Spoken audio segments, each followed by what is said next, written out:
Bapak dan saudara-saudara jamaah sholat subuh Masjid Nurul Huda 19 yang dirahmati Allah.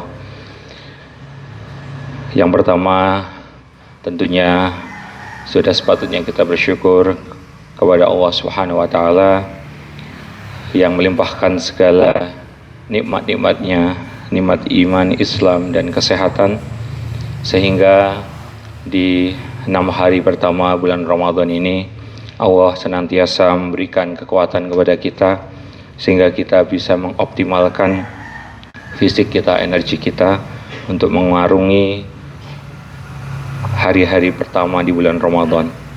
Semoga seluruh amal soleh yang sudah kita upayakan, seluruh kebaikan dan sunnah-sunnah Ramadan yang sudah kita lakukan selama ini diterima oleh Allah Subhanahu wa Ta'ala. Dan semoga Allah senantiasa memberikan kekuatan kita untuk kita bisa melanjutkan seluruh ibadah hingga akhir Ramadan. Salat beriring salam semoga Allah senantiasa curahkan kepada Nabi kita Nabi Muhammad Sallallahu Alaihi Wasallam, dan semoga tercurah kepada keluarga, sahabat, dan umatnya hingga akhir zaman. Amin. Ibu bapak dan saudara-saudara jamaah salat subuh yang dirahmati Allah, ada satu hadis yang insya Allah kita semua sangat familiar terkait dengan puasa Ramadan. Man shoma Ramadana imanan wahtisaban ghufira lahu ma taqaddama min dzambi. Barang siapa yang berpuasa di bulan Ramadan dengan iman dan pengharapan pahala kepada Allah, maka Allah akan mengampuni dosa-dosanya di masa lalu. Hadis riwayat Bukhari dan Muslim. Hadis ini kita sudah sangat sering kita dengar, tapi pagi ini mari kita maknai ulang sebetulnya bagaimana membaca hadis ini begitu. Sekilas kita bisa memahami syarat agar puasa kita menjadi alasan Allah menghapuskan dosa-dosa kita adalah ada dua. Pertama adalah iman, sebuah kesadaran bahwasanya puasa adalah kewajiban bagi orang-orang yang beriman. Sebuah kesadaran penuh yang diperintahkan untuk berpuasa adalah hanya orang-orang yang beriman saja.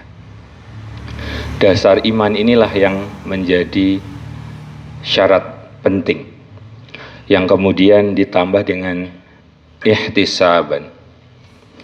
Ihtisab adalah harapan untuk kemudian kita mendapatkan pahala dari Allah. Bukan sebatas Ramadan ini dirasakan sebagai sebuah rutinitas. Oh, sudah wayai poso ataupun tradisi. Oh ya, karena masyarakat sekitar saya puasa, keluarga saya puasa. Tidak merasa ini adalah sebuah tekanan sosial, tetapi benar-benar ini adalah ibadah yang harus dilakukan dengan kesadaran penuh, iman, dan pengharapan atas pahala. Tidak ada yang tahu kita benar-benar berpuasa atau pura-pura berpuasa. Itulah iman, dan ihtisab ini menjadi kunci. Dan kemudian yang kedua, di akhir hadis ini adalah janji Allah yang disampaikan oleh Rasulullah untuk orang yang berpuasa. Ghufira lahu ma taqaddama min dzambi. Pertanyaannya kemudian, atau diampuni ya dosa-dosa kita di masa lalu. Pertanyaannya kemudian, dosa seperti apa yang akan diampuni Allah? Ada sebuah perdebatan, diskusi dari para ulama. Kalau Imam Nawawi, Ibnu Hajar, dan Imam Qurtubi ini meyakini bahwasanya yang dihapuskan ketika kita berpuasa adalah dosa-dosa kecil kita. Dan ketika dilihat dari sebuah konsep usul fiqh gitu ya. Jadi status hadis yang tadi kita baca itu adalah mutlak, tetapi kemudian dia muqayyad atau dia beririsan atau kemudian terbatas pada hadis-hadis yang lain. Nah, mari kemudian kita lihat. Sebagian ulama mengatakan dosa-dosa kecil. Artinya, yang ada dosa-dosa yang tidak bisa diampuni dengan sekedar berpuasa Ramadan. Maka kemudian kita perlu melihat dalam hadis-hadis Rasulullah lain terkait dengan dosa-dosa besar. Ada dua hadis Rasulullah tentang dosa-dosa besar. Yang pertama adalah ala unabbiukum bi akbarul kabair. Rasulullah menanyakan, apakah kamu mau tahu dosa-dosa besar itu? Berdasarkan hadis Bukhari dan Muslim. Ada 4 Rasulullah mengatakan. Pertama adalah syirik, menyekutukan Allah. 2, durhaka kepada orang tua. Dan Rasulullah menambahkan 2 hal, yakni perkataan dusta dan juga persaksian palsu. Kemudian kita tambah dengan hadis satu lagi, juga dari Bukhari dan Muslim, ijtanibus sab'al mubiqat. Ini juga dari Bukhari dan Muslim. Ada 7 dosa-dosa besar yang harus kita hindari. Pertama adalah syirik, kemudian ada sihir, termasuk perdukunan, membunuh tanpa hak, memakan riba, memakan harta anak yatim, lari dari medan perang, dan juga menuduh zina perempuan mukmin yang sebetulnya dia terjaga. Maka kalau kita pahami Bapak, 7 plus 4, meskipun syiriknya ada di keduanya begitu, okay? Berarti ada 10 kira-kira begitu kalau kita gabungkan.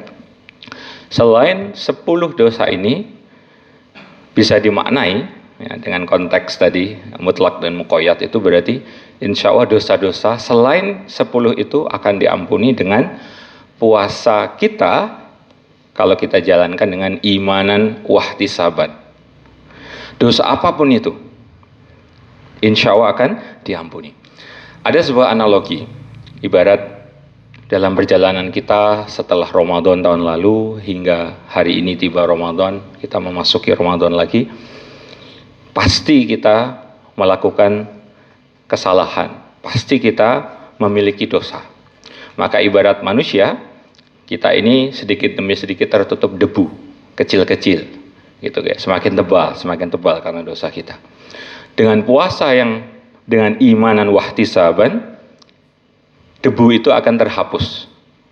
Tetapi jika kita melakukan dosa-dosa besar, maka ibarat kita ini tertimpa batu besar. Batu besar ini tidak bisa dibersihkan sebatas dengan berpuasa.